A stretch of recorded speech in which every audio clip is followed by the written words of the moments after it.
A consciência e o conhecimento. No que diz respeito a persistir no espírito e a ouvir a voz da consciência, precisamos nos lembrar sempre de um fato: a consciência é limitada pelo conhecimento. É ela que distingue o bem do mal, isto é ela que nos dá o conhecimento do bem e do mal. Esse conhecimento varia de um crente para outro. Uns têm mais, outros menos. O nível de conhecimento pode ser determinado pelas circunstâncias individuais, ou, talvez, pela instrução que cada um recebeu. Desse modo, não podemos viver pelo que os outros pensam, nem pedir aos outros que vivam de acordo com nosso entendimento. Um pecado que desconhecemos não impede nossa comunhão com Deus. Aquele que obedece a tudo que sabe da vontade de Deus, e abandona tudo que sabe que Deus condena, está qualificado para desfrutar de perfeita comunhão com Ele. Os crentes novos muitas vezes pensam que, devido à sua falta de conhecimento, não têm condições de agradar a Deus. O conhecimento espiritual é muito importante. Contudo, a falta dele não impede a comunhão com o Criador. No que diz respeito à comunhão, Deus não olha para o quanto compreendemos de sua vontade, mas sim para nossa atitude diante dela. Se buscarmos obedecer aos desejos dele com sinceridade de todo o nosso coração, nossa comunhão não vai sofrer interrupção, mesmo havendo em nós pecados que desconhecemos. Se nossa comunhão dependesse de termos a santidade de Deus, nem os crentes mais espirituais, do passado e do presente, estariam qualificados para manter, nem por um momento sequer, a perfeita comunhão com Ele. Todos seriam diariamente banidos da face do Senhor e da glória do seu poder. Os pecados que desconhecemos estão cobertos pelo precioso sangue de Jesus. Por outro lado, qualquer pecado, até mesmo um pequenino, poderá fazer-nos perder instantaneamente a comunhão perfeita com Deus. Basta para isso que saibamos que a consciência nos condena. Do mesmo modo que uma partícula de pó nos olhos nos impede de enxergar, o pecado do qual temos consciência, por menor que seja, oculta de nós o sorriso de Deus. Quando temos um peso em nossa consciência, a comunhão com Deus imediatamente fica afetada. É possível um pecado permanecer por muito tempo na vida do crente sem que ele tenha conhecimento desse erro, e não afetar a comunhão da pessoa com Deus. Entretanto, assim que ela tiver conhecimento dele, cada dia que esse pecado permanecer em seu coração é menos um dia de comunhão com o Senhor. Deus mantém comunhão conosco, de acordo com o nível de conhecimento da nossa consciência. Seria muita insensatez nossa pensar que, como determinado erro não impediu nossa comunhão com Deus por algum tempo, ele não trará consequências danosas depois. Isso acontece porque a consciência só pode nos condenar de acordo com o conhecimento que possui. Ela não pode julgar pecaminosa uma prática sobre a qual não tem ciência. Quando nosso conhecimento aumenta, a percepção de nossa consciência também aumenta. Quanto maior o avanço do conhecimento, mais a consciência nos julga. Ninguém precisa se preocupar com aquilo que não conhece, desde que esteja obedecendo inteiramente aquilo que já conhece. Se, porém, andarmos na luz, isto é, vivermos de acordo com o conhecimento que já possuímos, como ele está na luz, mantemos comunhão uns com os outros, e o sangue de Jesus, seu Filho, nos purifica de todo o pecado, embora muitos não sejam do nosso conhecimento. 1 João 1,7, grifo do autor. O conhecimento de Deus é ilimitado. Embora o nosso seja limitado, se vivermos de acordo com a revelação que temos, gozaremos de comunhão com Ele, recebendo a purificação por meio do sangue do seu Filho. Talvez ainda existam em nossa vida pecados que não confessamos nem abandonamos, e dos quais não temos conhecimento. Por causa desse desconhecimento podemos manter comunhão com Deus. Precisamos sempre nos lembrar de que a consciência é realmente importante. Entretanto, não é ela que estabelece nosso padrão de santidade, pois sua atuação depende do conhecimento. Nosso único padrão de santidade é o próprio Cristo. Já a única condição para termos comunhão com Deus é conservar uma consciência sempre limpa. Todavia jamais devemos nos enxergar como perfeitos pelo fato de obedecermos plenamente aos ditames da consciência. Uma boa consciência apenas nos assegura que, no tocante ao que sabemos, estamos perfeitos, isto é, chegamos ao alvo que se acha logo adiante de nós, mas não ao principal.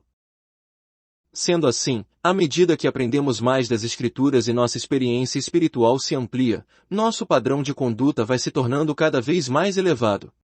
Quando nosso conhecimento se alarga, nossa vida se torna mais santa. Aí podemos preservar nossa consciência limpa. Toda vez que compararmos o conhecimento e a experiência que temos agora com as práticas do passado, ela certamente nos mostrará como elas eram erradas. Esses só não interromperam nossa comunhão com Deus porque ainda não tínhamos ciência deles. Agora, porém, já temos, e, se não os abandonarmos, perderemos essa comunhão. A consciência é um padrão de santidade que Deus nos dá, para o momento que vivemos. Quem transgredir esse padrão é culpado de pecado.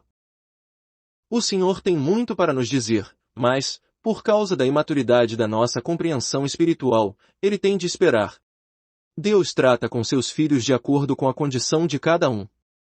A consciência tem diversos níveis de conhecimento, por isso há crentes que não enxergaram como pecado atos e atitudes que outros consideram muito graves. Por isso, não devemos julgar uns aos outros. Somente o Pai sabe tratar com seus filhos. Ele não espera encontrar nos filhinhos a força dos jovens, nem nos jovens a experiência dos pais. Entretanto, Ele espera que cada um dos seus filhos lhe obedeça, de acordo com o conhecimento que já tem.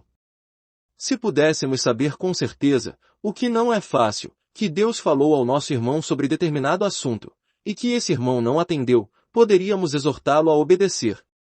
Entretanto, jamais devemos forçar um irmão a seguir aquilo que nossa consciência nos diz.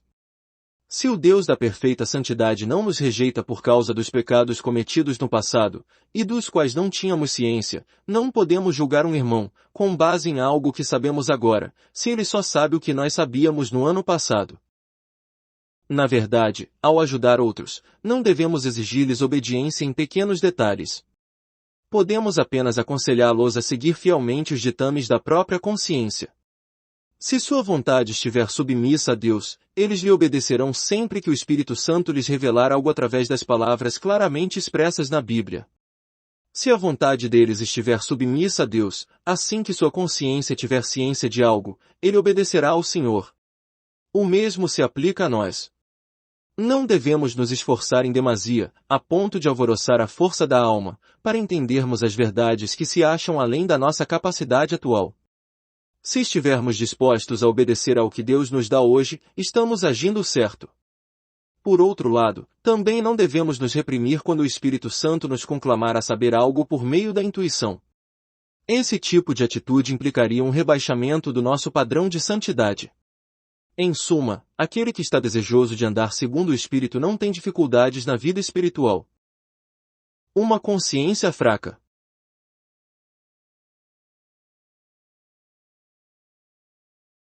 Há pouco mencionamos que o nosso padrão de santidade é Cristo, e não a consciência, embora esta seja de grande importância. Ela revela se temos ou não agradado a Deus em nosso viver diário. Por conseguinte, serve como um critério para conhecermos o nível de nossa santidade no presente. Vivendo de acordo com aquilo que nossa consciência ensina, chegamos ao lugar onde devemos estar agora. Portanto, ela é um fator fundamental para andarmos diariamente segundo o Espírito. Seja qual for o ponto em que desobedecemos aos ditames da consciência, ela nos repreenderá. Em consequência, perderemos a paz, e nossa comunhão com Deus ficará interrompida temporariamente. Não há dúvida de que precisamos seguir o que nossa consciência exige. Entretanto, o nível de perfeição de suas exigências continua sendo uma interrogação. Conforme temos visto, a consciência é limitada pelo conhecimento. Ela só pode nos dirigir com base no conhecimento que possui. Condena toda desobediência com relação àquilo que é do seu conhecimento, mas não pode nos condenar no que não conhece. Por isso, há uma enorme distância entre o nível de santidade proposto pela consciência e o nível da santidade de Deus. É exatamente aqui que surgem problemas. Primeiro, como a consciência é limitada em seu conhecimento, só condena aquilo que sabe estar errado. Assim, inúmeras questões que não se acham de acordo com a vontade do Altíssimo ficam sem tratamento. Deus, e também os crentes mais maduros, sabem o quanto somos imperfeitos, todavia, por falta de maiores conhecimentos, continuamos a agir segundo a nossa antiga maneira de viver. Isso constitui um enorme problema. Essa imperfeição, porém, é suportável, porque Deus não nos julga de acordo com o que não sabemos. A despeito dessa falha, podemos ter comunhão com Ele, podendo ser aceitos em Sua presença. Para isso basta que simplesmente obedeçamos a tudo aquilo que nossa consciência ordenar. O segundo problema, porém, diferentemente do primeiro, interfere em nossa comunhão com Deus. Como a consciência que possui um conhecimento limitado deixa de julgar algo que deveria ser julgado, assim também pode julgar algo que não deveria. Quer dizer então que a consciência pode cometer erros ao nos conduzir? Não, a direção da consciência é correta, e os crentes devem obedecer a ela atentamente. Todavia o grau de conhecimento varia de um crente para outro. Quem tem conhecimento pode praticar muitos atos que outros, que carecem de conhecimento, considerarão pecado. Isso revela uma doença comum dos crentes, a imaturidade espiritual. Os pais podem fazer muitas coisas com total liberdade porque possuem bastante conhecimento e experiência, e sua condição lhes permite isso. Já os filhinhos, se as fizessem, estariam totalmente errados, pois não possuem nem o mesmo conhecimento, nem a mesma experiência, e não se acham na mesma condição. Isso não quer dizer que existem dois padrões diferentes para a conduta do cristão. Mostra apenas que os conceitos de bem e mal encontram-se intimamente ligados à condição de cada um. Essa regra se aplica tanto à esfera da vida natural quanto à da espiritual. Muitas práticas estão de pleno acordo com a vontade de Deus se praticadas por cristãos maduros, contudo, se um cristão imaturo as praticar, passam a constituir pecado. Isso se deve à existência de vários níveis de conhecimento na consciência. Quando o crente faz o que sua consciência aprova, está obedecendo à vontade de Deus. Contudo, a consciência de outra pessoa pode considerar errado esse mesmo ato. Nesse caso, se essa pessoa o fizer, estará pecando contra Deus. A vontade absoluta de Deus é a mesma, mas Ele revela sua mente a cada um, segundo as limitações de sua condição espiritual. Os que possuem conhecimento têm uma consciência mais forte, desfrutando, por conseguinte, de mais liberdade. Já os que não têm conhecimento abrigam uma consciência mais fraca, e por isso experimentam uma escravidão maior. Na primeira carta aos Coríntios, Paulo ensina isso de modo bem claro. Havia muitas dúvidas entre os cristãos de Corinto a respeito de comer alimentos oferecidos aos ídolos. Alguns achavam que tais ídolos não tinham existência real, visto existir apenas um Deus, 1 Cor 8.4. Assim, para eles, não poderia haver diferença entre o alimento oferecido aos ídolos e os não oferecidos. Poderiam comer ambos sem problema. Outros, porém, não conseguiam deixar de ver o alimento como algo que for oferecido a ídolos, pois durante muito tempo, haviam lidado com eles. Por isso, sentiam-se intranquilos quando os ingeriam. A consciência deles era fraca. Então contaminavam-se ao tomar os alimentos, 1 Coríntios 8:7. O apóstolo analisou essa divergência de pontos de vista como uma questão de conhecimento, versículo 7. Uns tinham entendimento e, portanto, não pecavam quando comiam. Sua consciência não os incomodava. Já outros, por não desfrutarem desse conhecimento, sentiam-se intranquilos ao comer, tornando-se culpados. Vemos aí a grande importância do conhecimento. O aumento do conhecimento, às vezes, pode ampliar a condenação da consciência, mas pode também diminuí-la. É aconselhável pedirmos ao Senhor que nos conceda mais conhecimento, a fim de não ficarmos desnecessariamente limitados. No entanto, esse conhecimento precisa vir acompanhado de humildade, para que não venhamos a cair na carne como os coríntios. Caso nosso conhecimento seja inadequado e a consciência continue a nos censurar, devemos obedecer à sua voz, a qualquer custo. Se determinada prática não está errada segundo o padrão mais elevado de Deus, isso não significa que devemos afirmar que podemos adotá-la, embora nossa consciência a desaprove. Não devemos nos esquecer de que a consciência é o padrão da direção de Deus para nós no presente. Precisamos nos submeter a ela. Se não o fizermos, estaremos pecando. Deus julga tudo aquilo que a consciência julga. O que discutimos aqui se refere apenas a práticas externas, como o alimento. Nas questões de caráter mais espiritual não pode haver diferença de liberdade e escravidão, por mais que nosso conhecimento aumente. Somente nas questões exteriores e físicas é que Deus nos trata de acordo com nossa idade espiritual. Nos crentes novos, ele atenta mais para o alimento, a roupa e outros aspectos exteriores, porque deseja mortificar as más obras do corpo. Se esses crentes tiverem um coração realmente desejoso de obedecer ao Senhor, vão perceber que Deus os conclama, através da consciência, a exercitar o domínio próprio nessas questões.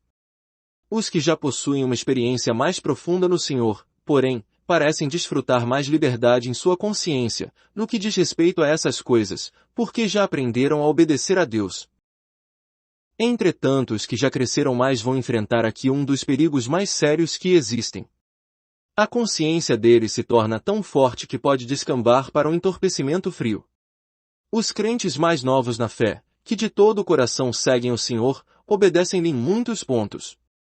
A razão disso é que, como sua consciência é sensível, o Espírito pode movê-la com facilidade.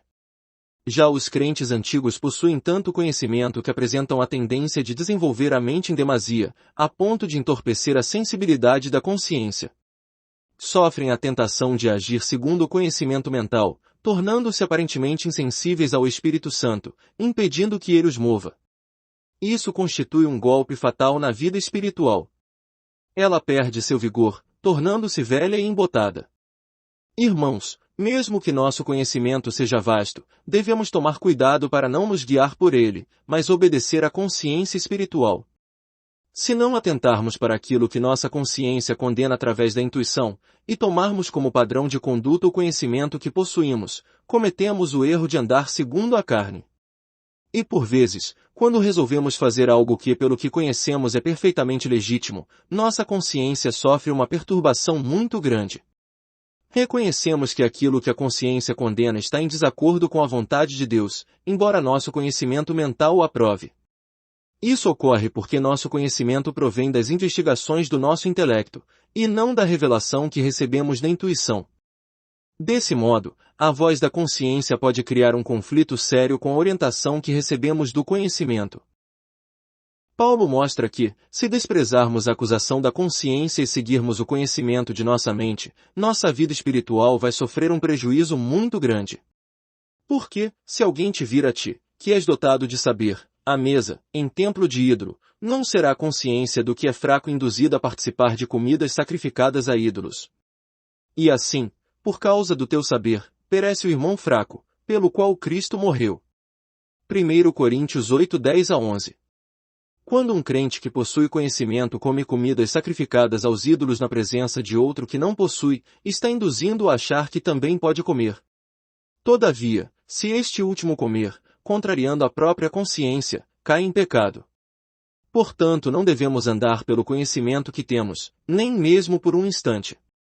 E ainda que tenhamos bastante saber, só devemos dar atenção à intuição e à consciência do Espírito.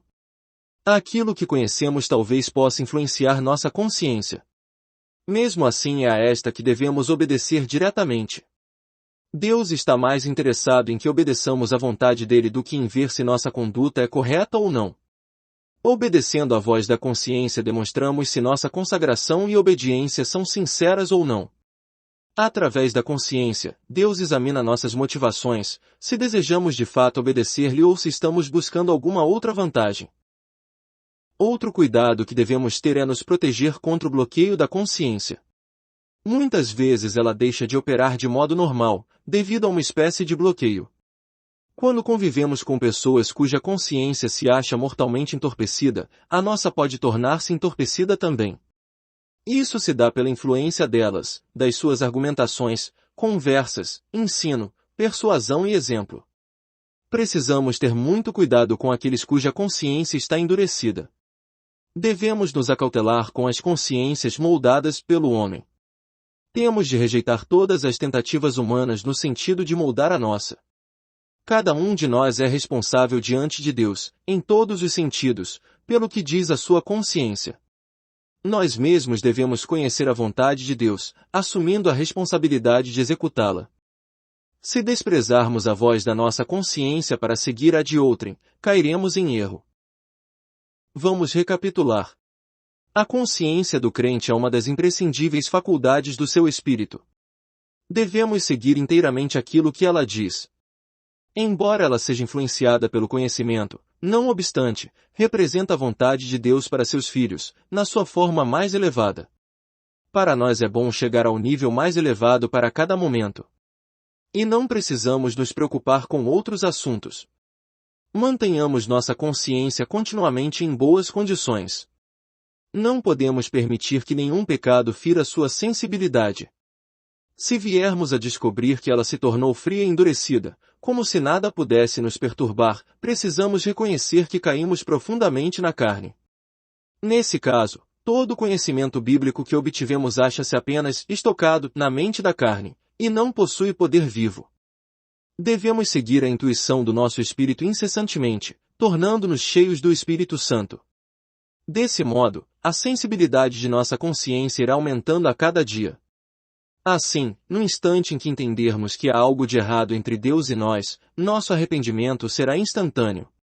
Não devemos nos preocupar só com a mente, negligenciando a consciência intuitiva.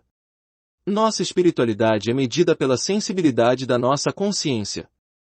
São inúmeros os crentes que não deram ouvidos à própria consciência no passado, e agora se encontram desanimados, desalentados, conservando na mente apenas um pouco de conhecimento inútil. Devemos estar sempre vigilantes, para não cair na mesma armadilha. Não tenhamos medo de que nossa consciência nos fale muitas vezes.